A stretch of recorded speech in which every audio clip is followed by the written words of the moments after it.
Emergency Indian constitution में इसका मतलब क्या है? हिंदी में इसका मतलब होता है आपातकाल।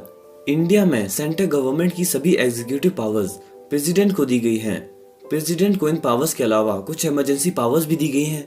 इंडियन कॉन्स्टिट्यूशन के 3 आर्टिकल्स 352, 356 और 360 में प्रेसिडेंट को इमरजेंसी प्रोक्लेम्ड करने की पावर्स दी गई हैं।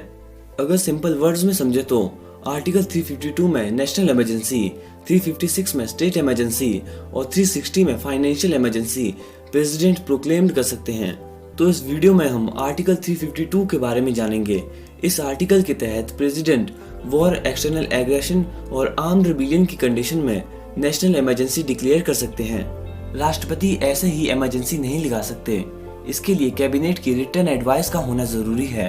और अगर प्रेसिडेंट पहले से लागू इमरजेंसी में कोई चेंजेस करना चाहते हैं तो इसके लिए भी कैबिनेट की रिटन एडवाइस का होना इम्पोर्टेंट है।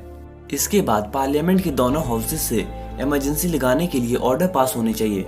यहाँ ये बात ध्यान दीजिए कि दोनों हाउसेस से स्पेशल मेजोरिटी के साथ प्रस्ताव पास होना जरूरी है।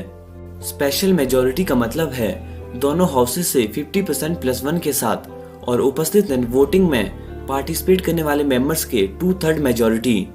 इसे आप ऐसे समझिए, इसमें 2 कंडीशंस कही गई हैं। पहली है 50% + 1। इसका मतलब है जितने टोटल मेंबर्स हैं उसके आधे से एक ज्यादा।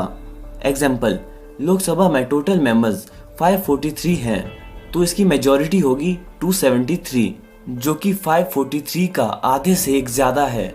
अब दूसरी कंडीशन समझिए, जिसमें कहा गया है कि जितने मेंबर्स उपस्थित होंगे और वोटिंग में पार्टिसिपेट करेंगे उनका 2/3।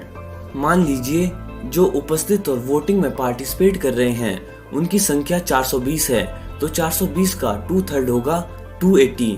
जो पहली कंडीशन में 273 मेजॉरिटी आई थी उससे ज्यादा सेकंड कंडीशन में 280 मेजॉरिटी आ रही है। इसका मतलब है कि 280 मेजॉरिटी के साथ ये लोकसभा से पास होना चाहिए। राज्यसभा में भी यही प्रोसेस फॉलो किया जाएगा।